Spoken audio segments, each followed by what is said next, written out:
A neighborhood in New York City, on fire and underwater. At the same time, not a movie, not a special effect. October 29th, 2012. And this is just one street. That same night, half of New York City simply went dark. The subway system that carries 4 million people every single day drowned. Wall Street shut down. For the first time since 1888, 233 people dead, $65 billion gone. 24 states hit simultaneously. And the storm that did all of this wasn't even a hurricane when it made landfall. This is Sandy. Most hurricanes are frightening because of how powerful they are. Sandy was frightening because of how big it was. At its peak, Sandy stretched 1,100 miles across. That is not a typo. 1,100 miles. The largest Atlantic hurricane ever recorded in history. Its hurricane-force winds extended 175 miles out from the center in every direction. Most hurricanes? 30 to 40 miles. Sandy wasn't a storm. Sandy was a weather system the size of Europe, and it did something meteorologists almost never see. Instead of curving right, out into the open Atlantic, Sandy turned left, directly into the most populated coastline on Earth. Why? A blocking high-pressure system over Canada acted like a wall. Sandy had nowhere to go except straight into New Jersey and New York. It wasn't just bad luck. It was a perfect meteorological trap. Then Sandy did something even stranger. It merged with a cold Arctic storm system pushing in from the west. Scientists had a name for what that created: a hybrid superstorm, part hurricane, part nor'easter, all destruction. October 28, 2012. New York City goes into lockdown. Mayor Bloomberg orders the evacuation of 375,000 people from low-lying areas. The entire subway system shut down. All 3 airports closed. Schools closed. Broadway dark. New York City, the city that never sleeps, went to bed early and prayed. October 29th, 8 p.m. Sandy makes landfall near Atlantic City, New Jersey. But the worst damage isn't from the wind. It never was. It's from what comes next. The storm surge, a wall of ocean water pushed by Sandy's massive wind field, 13.88 feet high at Battery Park, racing toward Manhattan at highway speed. The East River overflowed its banks, not a little, not gradually. It just stopped being a river and became part of the street. 7 subway tunnels under the East River flooded.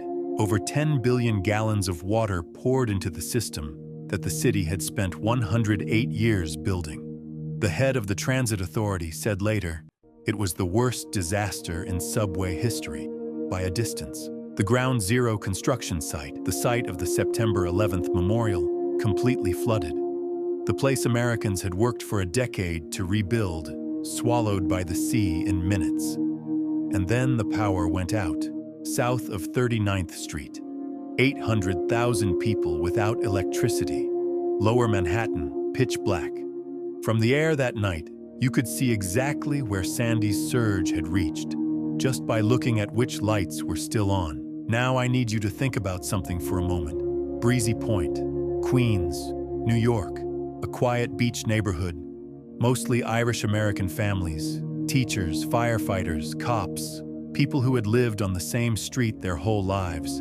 Here is what happened to them. Sandy's surge flooded the streets of Breezy Point so deeply that fire trucks physically could not get through. At the same moment, salt water from the surge short-circuited the electrical system inside one home. It caught fire. And with 80-mile-per-hour winds still howling overhead, that fire jumped, house to house to house. 190 firefighters responded. They could not get to it. They could only watch.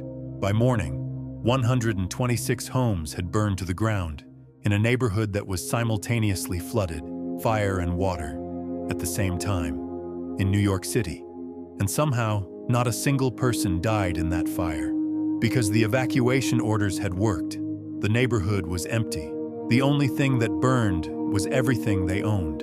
In the days after Sandy, the cameras went to Manhattan, to the flooded subway, to Wall Street, to the famous skyline.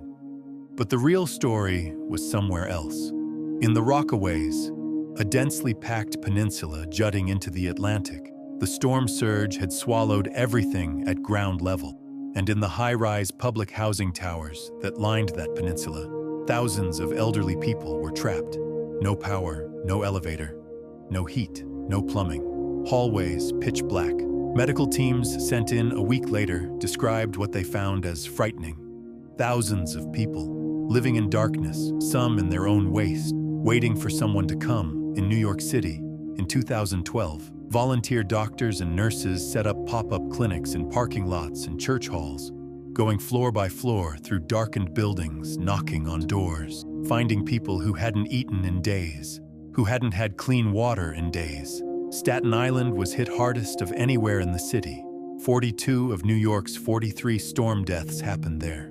Entire houses lifted off their foundations and moved into the middle of streets. A full-size tanker ship washed ashore on a Staten Island beach like a toy. Families came back to find their homes not flooded, gone. Foundations, debris, sand. The ocean had simply taken them. New York rebuilt. It cost $19 billion just for the city alone. The subway took years to fully repair. Some Staten Island families never came back, but Sandy changed something that no storm had managed before. It changed how America's biggest city thinks about water. After Sandy, New York began building flood barriers along Lower Manhattan, elevating homes in flood zones, sealing 3,600 openings in the subway system that the storm had exploited, installing systems that can shut the tunnels like a bathtub drain before the next surge arrives. Sandy also did something unexpected. It made climate change personal. For millions of Americans who had heard about rising seas and stronger storms in the abstract, Sandy made it real in one night. In the most famous city on Earth, $65 billion in damage, 233 lives lost, 24 states hit, 1,100 miles wide. Sandy was the largest Atlantic hurricane ever recorded. It shut down Wall Street, drowned the subway, set a neighborhood on fire while flooding it simultaneously, and left thousands of elderly New Yorkers trapped in the dark. And the scientists who study these storms, they don't call Sandy a freak event, they call it a preview. New York is ready now. The question is, for what comes after Sandy is ready enough?